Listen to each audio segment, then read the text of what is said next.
కాంగ్రెస్ మీ గత చరిత్రతోని ఈడ ఒరిగేదేం లేదు. వెనకటికేవడో అన్నాడంట, మా తాతలు నేతులు దాగినరు, మీరు వచ్చి మా మూతులు నాకండి అని. అట్లా ఉన్నది. నిన్ను అసెంబ్లీలో ఓడగొట్టినాం, పార్లమెంట్లో గుండు సున్ని ఇచ్చినాం, మన కంటోన్మెంట్లో బండకేసి కొట్టినాం, మొన్న జరిగిన జూబ్లీహిల్స్లో బోడబండలో బండ కింద వాతి పెట్టినాం.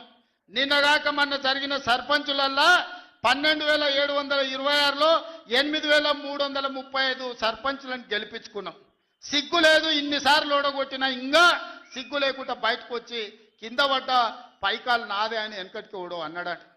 ఇట్లాంటి ఊకదంపుడు ఉపన్యాసాలు పొంకనాలు వెనకడికి ఓడో పొంకనాల పోసిగాడు చెప్పినట. నాకున్నాయి 3 ఏళ్ళే కానీ 36 దొడ్లు ఉన్నాయని చెప్పిండట.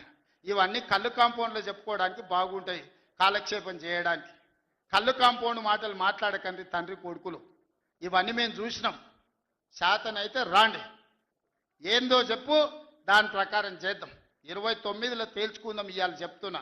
కాబట్టి ఇప్పటికైనా చంద్రశేఖరరావు గారు, మీ వయసుకు గౌరవిస్తాం, మీ అనుభవానికి గౌరవిస్తాం.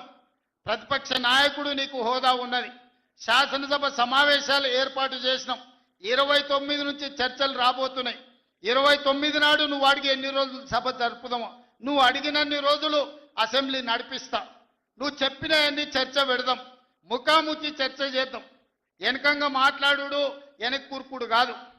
నీళ్ల మీద మాట్లాడతామా, నియామకాల మీద మాట్లాడతామా, నిధుల మీద మాట్లాడతామా, తెలంగాణలో జరిగిన అభివృద్ధి మీద మాట్లాడతామా, రైతు భరోసా మీద మాట్లాడతామా, రైతు రుణమాఫీ మీద మాట్లాడతామా, లేకపోతే ఆడబిడ్డలకు ఇచ్చిన ఉచిత బస్సు మీద మాట్లాడతామా, లేకపోతే నువ్వు ఏం కోరుకుంటావో చెప్పు, షాదీ ముబారక్ మీద మాట్లాడతామా, కళ్యాణ లక్ష్మి మీద మాట్లాడతామా, ఇందిరమ్మ ఇండ్ల మీద మాట్లాడతామా, దేని మీద మాట్లాడతామో చెప్పు, నేను సిద్ధంగా ఉన్నా. చర్చిద్దాం, దేశానికి ఆదర్శంగా నిలబడదాం, సమస్యల మీద మాట్లాడదాం, ఎవరు ఏం చేసినరో చెప్పుకునే అవకాశం కల్పిస్తాం.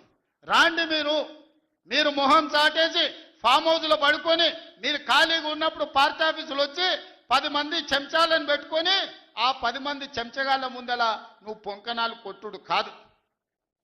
నిజమైన చర్చ అసెంబ్లీలో చేద్దాం. ప్రజల ఎన్నికలు ముగిసినాయి, అసెంబ్లీలో చర్చ చేయమని చెప్తారు. ఎవరు ఏం మాట్లాడతారో ప్రజలు వింటారు. విఘ్నులైన ప్రజలు తీర్మానం చేస్తారు. ఇలా సర్పంచులు అయిపోయినాయి, గ్రామ సభ పెట్టి సమస్యలు పరిష్కరించాల్సిన వాళ్ళు మళ్ళా సందు ఇల్లు తిరుగుతుందా అంటే ఏమన్నా అర్థం ఉందా? సర్పంచులారా మీరు చెప్పండి. ఇల్లు తిరిగినరు, ప్రజల దగ్గరకు పోయిరు, ప్రతి తలుపు తట్టిరు, ప్రతి గుండెకి చేరు, నమస్కారం పెట్టిరు, గెలిస్తే వాళ్ళు తీర్పిచ్చారు, మీరంతా సర్పంచులు అయ్యారు. గ్రామ సభ పెట్టి గ్రామ పంచాయతీలో మాట్లాడుకోవాలి, అంతేనా? వార్డు మెంబర్లు, ఉప సర్పంచ్, సర్పంచ్ కూర్చొని మాట్లాడుకొని ఏ సమస్యలున్నా పరిష్కరించుకుంటాం. అది ఇచ్చిపెట్టి మళ్ళీ ఎవడో పోరంబోకోడు ఇల్లు తిరుగుదాం రా అంటే పోతారా? ఇవాళ కేసీఆర్ కూడా గట్టే మాట్లాడుతున్నాడు. ఈడ మాట్లాడతాను రావంటే రంగారెడ్డి జిల్లాలోటి, పాలమూరులోటి, నల్గొండలోటి ఆయన మీటింగులు పెడతాడంట. నువ్వు మీటింగులు పెట్టకపోతే సంతలో పోయి బర్లను కాసుకో, మేము వద్దంటున్నామా? మాదేం పోయింది? నీకు పొద్దు పోకపోతే మా కల్వకుర్తి సంతల్లో, కొడంగల్ సంతల్లో, ఇటకెళ్ళ మా ఎడ్ల సంతలు బొచ్చడు ఉన్నాయి. మత్తల్లో కూడా లేదు. పెబ్బేర్లో పెద్ద సంత ఉన్నది, పసల సంత. పోయి ఆడ పసల కాడ పోయి బర్రం కాసుకోపో, నేను వద్దంటున్నానా? నాదేం పోయింది? నీకు ఎట్లాగూ పని లేదు, ఖాళీగా ఉన్నావు పోయి ఆ పెబ్బేరు సంతలో బర్రెలు కాసుకోపో, బర్రెలు కొనుక్కోపో, నేను వద్దానన్నా? చర్చ చేయడానికి సభ ఉంది, అర్థవంతమైన చర్చలు చేద్దాం, తెలంగాణ ప్రజలకు వివరిద్దాం. అప్పుల మీద వివరిద్దామా, అభివృద్ధి మీద వివరిద్దామా, ఉద్యోగ నియామకాల మీద వివరిద్దామా, నీళ్ల మీద వివరిద్దామా, నువ్వు కట్టి కూలిన కాళేశ్వరం మీద మాట్లాడతామా, టెలిఫోన్ ట్యాపింగ్ మీద మాట్లాడతామా, సొంత బిడ్డనే ఇంటల్లుడు ఫోన్ ట్యాపింగ్ చేసినోడు ఇంతకంటే సిగ్గులేనోడు ఉంటాడా అని వాళ్ళు చెప్తారు. ఓ పక్కన నేను 1 కోటి మంది ఆడబిడ్డలకు చీర పెడతా, సారె పెడతా నేనంటే ఉన్నొక్క చెల్లెల్ని ఇంట్లోకెళ్ళి బయటకు వెళ్ళగొట్టిన వాడు ఆస్తిలో వాటా అయ్యేస్తుంది. గంత పనికిమాలినోడు, సొంత చెల్లెలకే చీర పెట్టలేనోడు, సొంత చెల్లెలకే పండుగ పూట బుక్కెడు బువ్వ పెట్టినోడు, వాడు కూడా ఒక మనిషా? మా ఆడబిడ్డలను ఆలోచన చేయమని అంటున్నా. ఏం ఆశిస్తామమ్మ పుంటింటి కాడ మనం? చెప్పురి. మెట్టింటికి వచ్చిన తర్వాత పండుగ పూట ఇంత బుక్కెడు పువ్వు పెడతాడు, మా అన్ననో తమ్ముడో ఉంటే చీర పెడతాడు, ఇంటి ఆయన ముందర ఇజ్జత్ పోకుంటూ ఉండని కానీ కోరుకుంటాం. గంతేనా? వాళ్ళ ఆస్తి అడుగుతామా? ఆడపిల్లలు మీరు సగం మంది సర్పంచులు ఉన్నారు కదమ్మా, ఆడపిల్లలారా మీరు చెప్పండి. పుట్టింటి గౌరవం నిలబెట్టడానికైనా ప్రయత్నం చేస్తారు కదా మీరు మీ అత్తగారింటి కాడ. వాళ్ళ ముందర మీకు ఇజ్జత్ లేకుండా పండుగ పూట తల్లిదండ్రులు వాడు అన్ననో తమ్ముడో ఉంటే పండుగకి ఇంటికి కూడా విలువకపోతే మీ అత్తగారి ఇంటికాడ పక్కింటి కాడ తోటికోడల ముందర ఇజ్జత్ పోతుంది. అమ్మ గిత్త కంటే అవమానం ఉంటుందా? ఓ పిలిచో సారి చీర పెట్టకపోయినా మీరే కూడా పెట్టుకుని ఉంటే వానికి ఇచ్చో చీర కొని నువ్వు పెట్టినట్టు అన్న చేయరా అంటాం.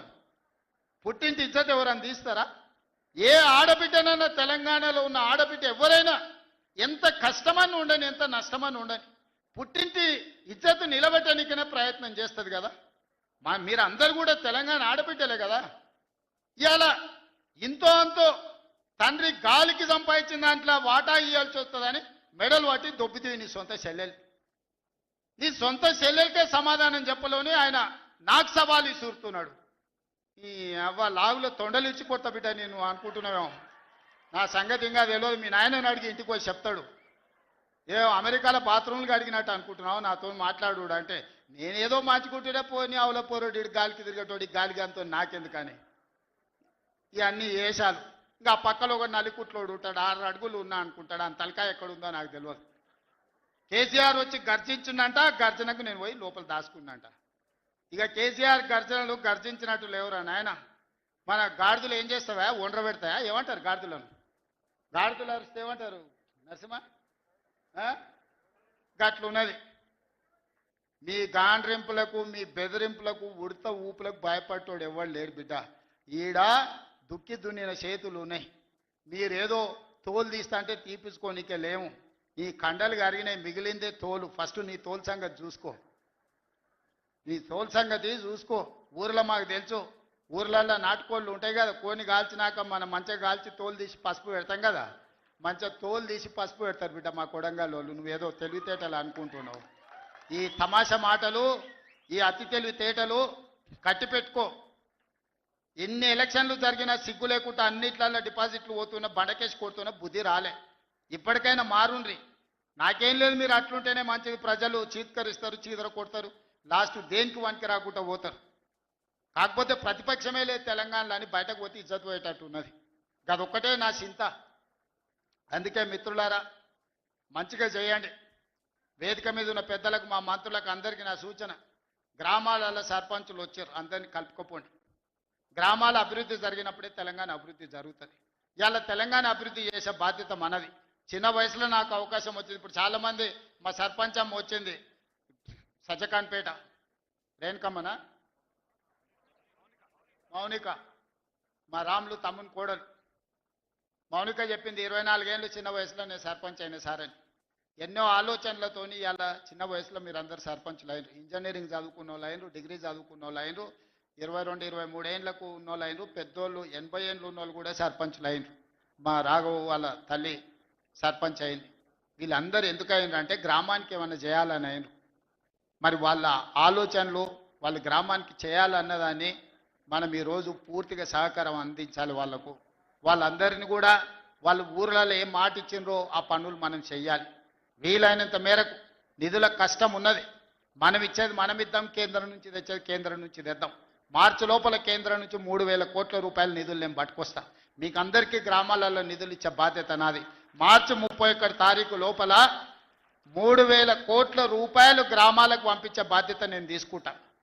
ఆ నిధులు దుర్వినియోగం కాకుండా మంచిగా ఖర్చు పెట్టుకుని మంచి పేరు తెచ్చుకోరు. నాకెట్లా చిన్న వయసులో ఈ రాష్ట్రానికి ముఖ్యమంత్రి అయ్యే అవకాశం వచ్చిందో, రోజుకు 18 గంటలు కష్టపడి ఎట్లయితే పనిచేస్తున్నానో మీరు కూడా గ్రామాలలో పని చేయండి, కష్టపడుండ్రి, గ్రామంలో ఇంత మంచి పేరు తెచ్చుకోండి, గ్రామాన్ని అభివృద్ధి చేయండి. నా వైపు నుంచి పూర్తిగా సహకారం ఉంటుంది. మళ్ళా 2029లో ఎన్నికలు వచ్చినప్పుడు ఎవరి లెక్క వాళ్ళు చూసుకుందాం. ఎన్నికలు వచ్చినప్పుడు చూసుకుందాం. ఇప్పుడు కేవలం అభివృద్ధి మీదనే దృష్టి పెడదాం, గ్రామాలను ముందుకు తీసుకెళ్తాం. గ్రామాలు అభివృద్ధి చెందినప్పుడే తెలంగాణ రాష్ట్రం అభివృద్ధి చెందుతుంది. ఆ విధంగా ముందుకు వెళ్దామని మీరందరూ సిద్ధమే కదా? గ్రామాలను అభివృద్ధి చేయడానికి మీరందరూ సిద్ధమే కదా? ఇవాళ మా పోలీసు వాళ్ళు చెప్పినా కానీ మరి ఏమైందో, గెలిపించిన వాళ్ళేమో బయటూరు, గెలిచిన వాళ్ళేమో లోపలు. బయట చాలా మంది మా ముఖ్యమైన నాయకులందరూ కనిపించారు, పలకరించుకుంటూ వచ్చిన. ఏందా అంటే మా రాఘవ్ 10 పాసులు ఇచ్చిండు అన్న, ఏం చేయాలని అంటుండు. కాకపోతే మా ఇందరు మరి పరిస్థితి ఏమో పాసులు ఇచ్చేది లేదు. బయట ఉన్నోళ్ళు తక్కువ కాదు, లోపలికి వచ్చిన వాళ్ళు ఎక్కువ కాదు. మీరందరూ నా కుటుంబ సభ్యులే. మళ్ళీ నేను వస్తా, మీ అందరినీ కలుస్తా, మళ్ళీ కూర్చొని అభివృద్ధి చేసుకుందాం. కొడంగల్ని ఒక ఆదర్శ నియోజకవర్గంగా తీర్చిదిద్దుదాం. ఇది నా ఒక్కడి వల్ల సాధ్యం కాదు, మీ అందరి